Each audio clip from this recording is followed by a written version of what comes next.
Alright, in this first part, what we're going to do here on our RC51 project bikes, we're going to go through the testing the charging system and some of those common tests from battery testing to parasitic draw, which is current leakage. We're going to do stator output testing, stator resistance testing, so we get multiple functions of our meter, DC volts, amps, and ohms as well. So the bike is actually hooked up 100% stock right now, and what we're going to do is we're real quickly just going to show how we hook up and test the battery. So first off, one of our meters here on DC volts. So what we show here, this is a maintenance-free battery, and we're showing 12.55 volts. Realistically, that's a little low, but we've started the bike a couple of times, which means we've kind of drained some of that surface voltage off. What we do not want to do is, get that on there a little better. Get that out of the way. What we don't want to do is consider that that means the battery's good, okay? So from there, what we do is we do a traditional method of a load tester. And with this load tester, we could take and we put these heavy-duty clamps on here. Once again, battery out of the machine. And this gives us our surface voltage reading. And then when I hit this button here, what that does is it cranks down an internal load on the battery to see if the battery doesn't fall less than 9 volts. Okay? If it falls less than 9 volts, as you can see, it's going to register bad. Maintenance-free batteries typically fall to about 10 volts. Conventional batteries fall to that 9 range, and then it just holds there. If it leaks down, the battery either needs charged or replaced, and you can see some of our other videos for that. But what we're going to do is we're going to go ahead and use the bike starter as a way to measure the load testing of this battery. So let's bring this meter closer here. Why don't you go ahead and just set it like that. You could see, obviously, we're hooked up. You could see what our voltage is. I'm going to go ahead and start the motorcycle. And what we're looking for on the load testing here, why don't you students tell me, is we want no less than what?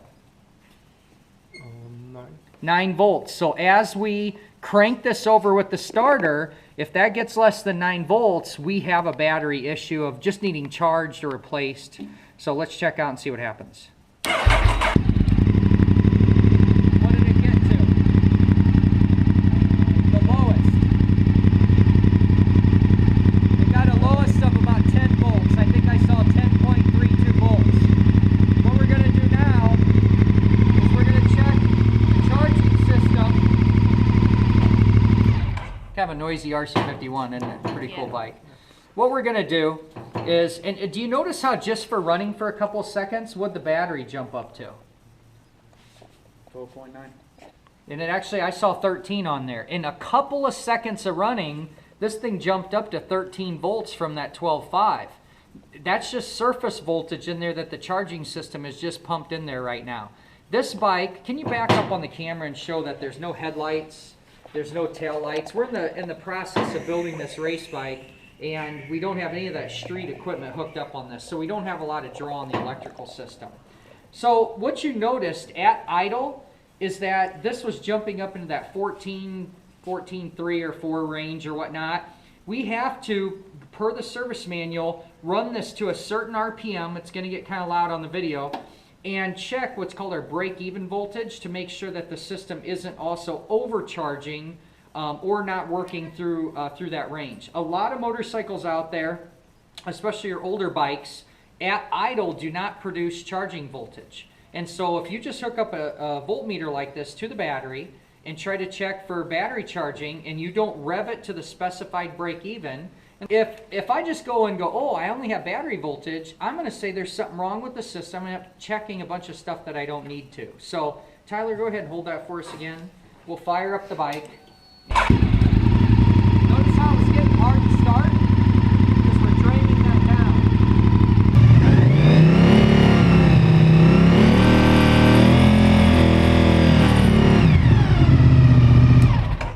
Okay.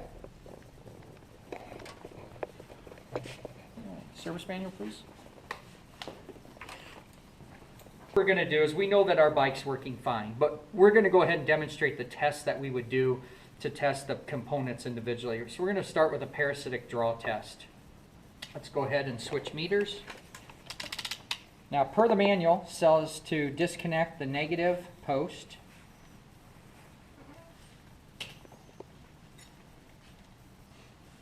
Thanks, Brent. Okay.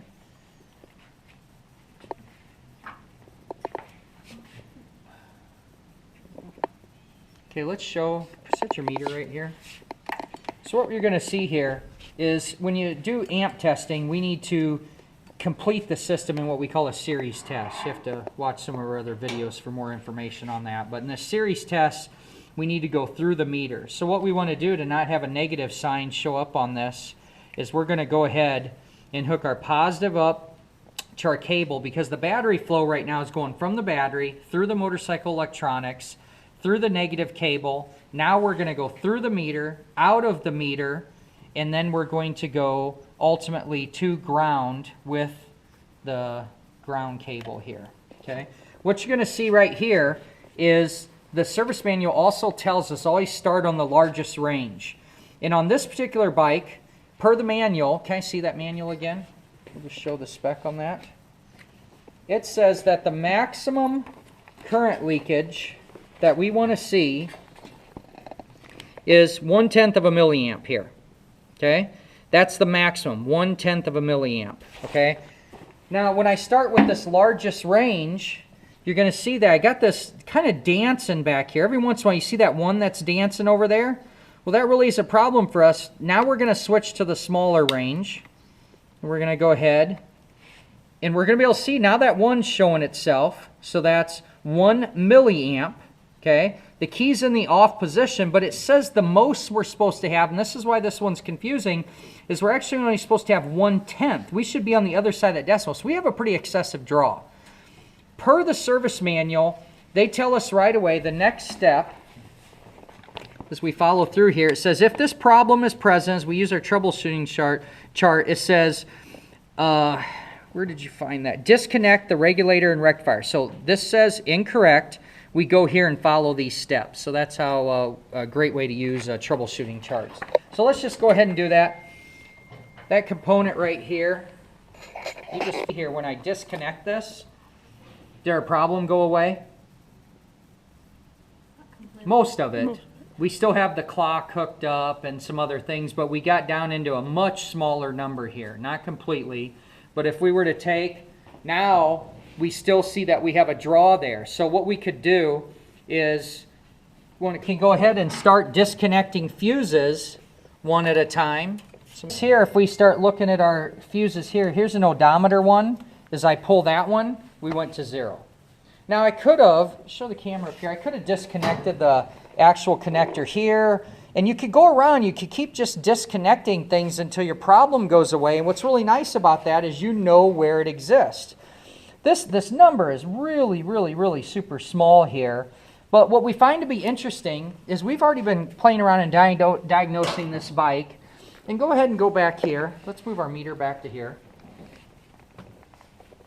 Okay, this is the regulator rectifier on this RC51. And one thing I knew and noticed about this motorcycle is this is not stock. Here's an actual stock one.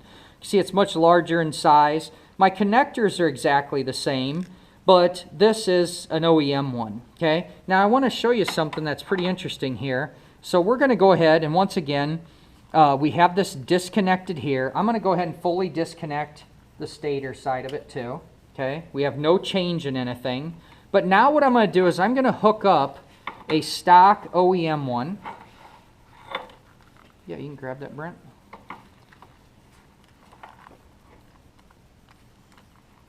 Okay, now remember we had that one before, right?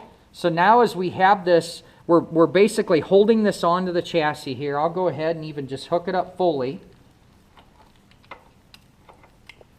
Okay, we've got this, you know, resting on here. It's not the same as being bolted on. So this one's disconnected and you can see what we have happening here. So watch this. Just to prove a point, we do a lot of things around here called ABA testing.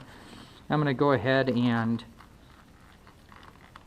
okay, I'm going to switch back to this aftermarket one, the one where we think we have the problem, and look at our problems back.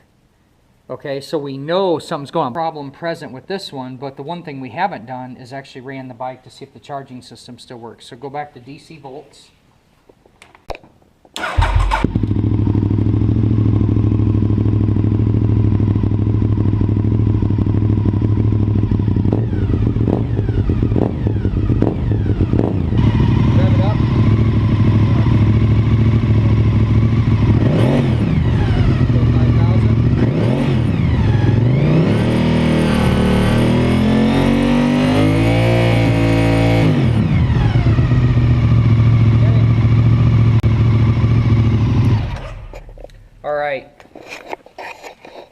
So what you could see through our testing, we'll come back around on this side, is that for whatever reason, this aftermarket, and we weren't looking for a problem. We didn't like have a complaint like, hey, the battery's going dead or anything else. This would draw the battery dead though, super fast. When it's only supposed to be 1/10 of a milliamp and it was drawing 1 milliamp, that would definitely drain the battery a lot faster. Now, the only way we'd really know how long is to leave it on there, measure it each day, and then see how long it would take before the bike wouldn't start. But great example of how to identify that, just disconnecting things, find the source, and then fortunately for us, we had a different one to exchange out. The service manual does just say to replace the part. There's no test for this when that current draws like that. It's just replace the part. It's a problem, and that's exactly what we did. All right, we're going to move to another part of the video here, and we're going to test the coil, the stator coil that's in here, and that's what comes up to this connector. So we're going to go ahead and set it up for ohms. Just going to grab that. Okay, and I'm going to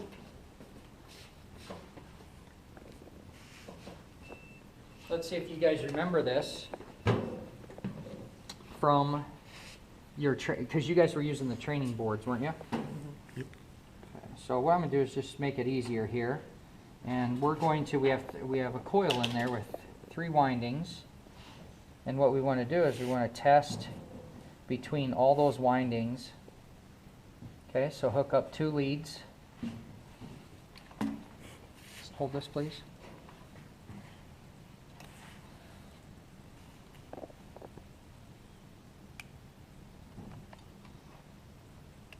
And it is best to use alligator clips and leave it alone, okay?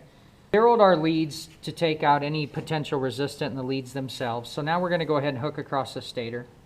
It's fine without the fuse in it, okay? Let's go ahead and test that. All right, we're just going to go one leg to another.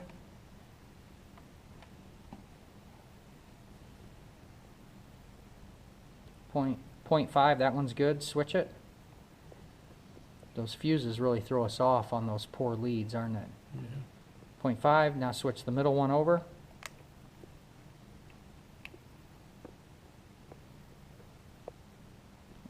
So the continuity between all those is good. And even if we went to 0.6, we had 0.1 of resistance in there. We would subtract that from those. So we're good. We're within our specs. So now we just take one side of this, and we're going to go to the negative battery cable here since we're still hooked up, and we should have nothing, okay? We know they all have continuity to each other, so we don't need to switch in between each of those. So this stator's testing good, which we would expect it to. What we're going to do next, and this is what I don't think you guys have done yet, is we're going to do an AC output test. So that means we need to run the motorcycle. We're going to just simply switch our meter. We don't have to switch leads. We're going to go to AC volts. We're going to go ahead and start the motorcycle. Lexi, will you do that? Yeah, and can I see the manual? I'm going to see what the spec is, if they give us an AC output spec. All right, go ahead and fire up the motorcycle. What you're able to see here, hold that. What you're able to see,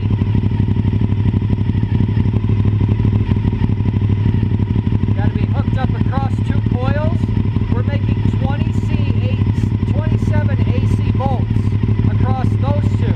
If I go here, 27, and I go here, I have 27. Go ahead and rev it up to 5,000.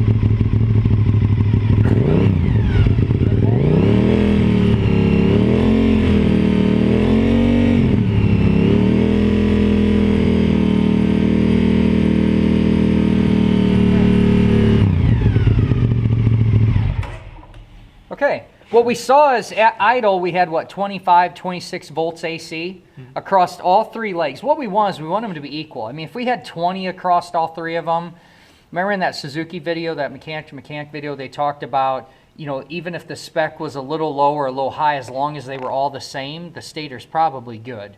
It's just how many times it's wound around there. And then you notice as we revved it, did you see how high that AC voltage got? Mm-hmm. That is exactly why. So at idle, we have 26 volts AC. We're going to rectify it, change it to DC volts, and we don't want any more than 15.5 going into the battery. You can see how important it is to rev the engine up Because at 86 volts AC, does this regular rectifier have a lot bigger job to do? Okay, guys. That's some multiple ways that you could test the charging system on your motorcycle. It's very similar from one model to another.